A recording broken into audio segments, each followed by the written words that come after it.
तो चुनाव तो लोकतंत्र का त्योहार होता ही है, और क्यों होता है अगर ये बात किसी को समझनी हो तो एक बार बिहार की चुनावी हलचल देखिए जरा।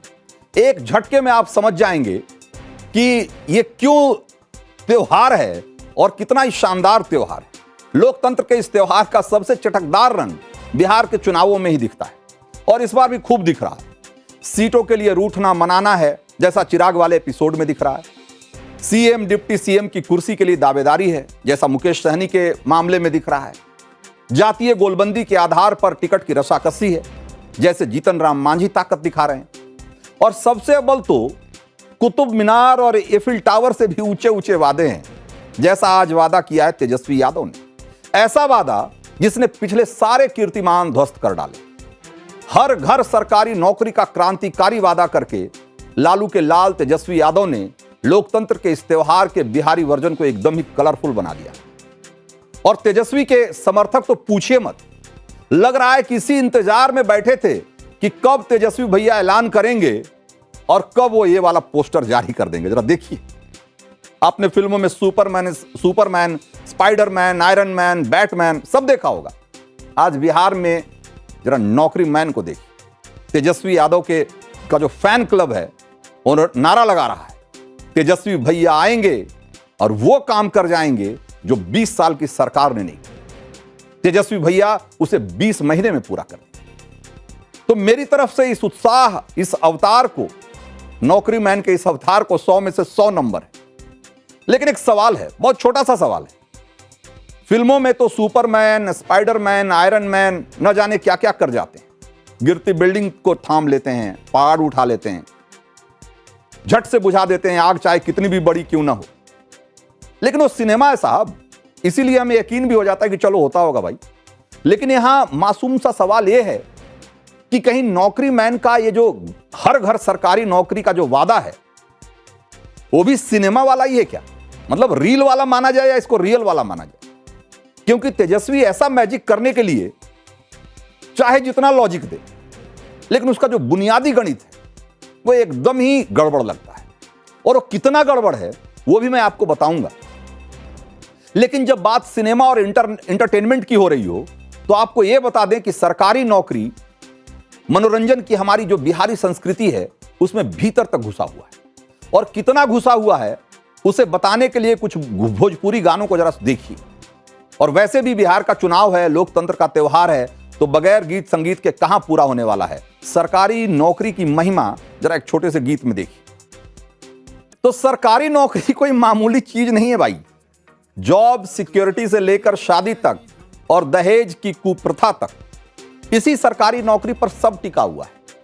समाज में मान सम्मान से लेकर घूस की मोटी कमाई तक, इसी सरकारी नौकरी के बहुत सारे एंगल। इसीलिए तेजस्वी यादव का सरकारी नौकरी वाला वादा गीत बनकर गूंजने लगा है।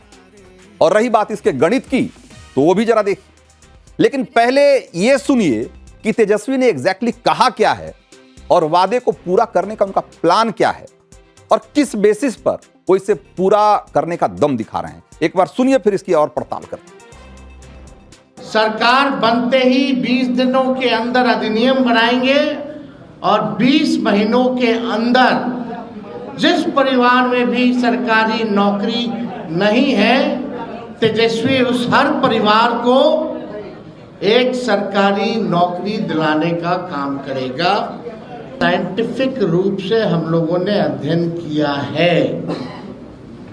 हम लोगों के पास वैसे सारे परिवारों का डेटा जो है, जो हम लोगों ने सर्वे कराया था, उसके आधार पे हम लोगों के पास है। बिहार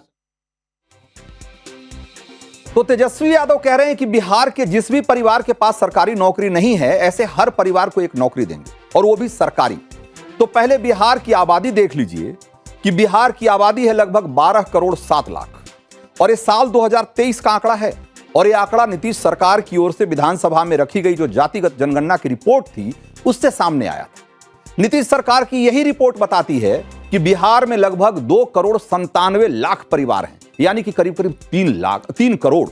और इसी जातीय जनगणना की आर्थिक रिपोर्ट से पता लगता है कि बिहार की आबादी के पास सिर्फ 1.57% लोगों के पास सरकारी नौकरी है। मतलब 1.5% लोग जो हैं उनके पास नौकरी है। बिहार में करीब 18,22,862 लोग सरकारी नौकरी में।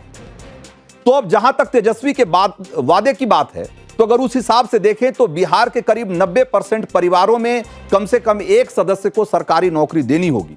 और इसका मतलब यह है कि तेजस्वी को कम से कम 2,48,00,000 लोगों को सरकारी नौकरी देनी होगी। 2,48,00,000 मतलब करीब अगर 2.5 करोड़ इसको मान ले मोटा मोटा, तो 2.5 करोड़ सरकारी नौकरियां, ये कोई मामूली बात है क्या? आज के टाइम में सरकारी नौकरी में मिनिमम सैलरी, सबसे कम सैलरी कम से कम 30,000 रुपए महीने तो मान ही लीजिए। और इस हिसाब से 2.5 करोड़ लोगों को नौकरी देने का मतलब समझ रहे हैं आप? सरकार को कम से कम हर महीने 74,000 करोड़ रुपए सैलरी पे खर्च करना होगा। 74,000 करोड़। और अगर साल में हिसाब लगाएंगे ना, तो यह बैठता है 8,92,000 करोड़। मतलब समझिए 9 लाख करोड़। आपको लग रहा होगा कि ठीक है 9 लाख करोड़ है तो क्या है, दे देंगे। तो भाई साहब, बिहार सरकार का 2024-25 का पूरा वार्षिक बजट जानते ही कितने का था? 3 लाख करोड़ के आसपास का। तो 3 लाख करोड़ में पूरी सरकार, मतलब साल भर का बजट है जिस सरकार का, उसका मुखिया बनने का जो आदमी ख्वाब देख रहा है, वो कह रहा है कि हम साल में जो है हम 8 लाख करोड़ की नौकरी दे देंगे, हम 8 लाख करोड़ सैलरी में देंगे। जिसके पास मतलब ये कि 3 रुपया जिसके पॉकेट में है, वो कह रहा है कि 9 रुपए तो हम गुटखा खाने पे खर्च कर देते हैं। कमाल है भाई।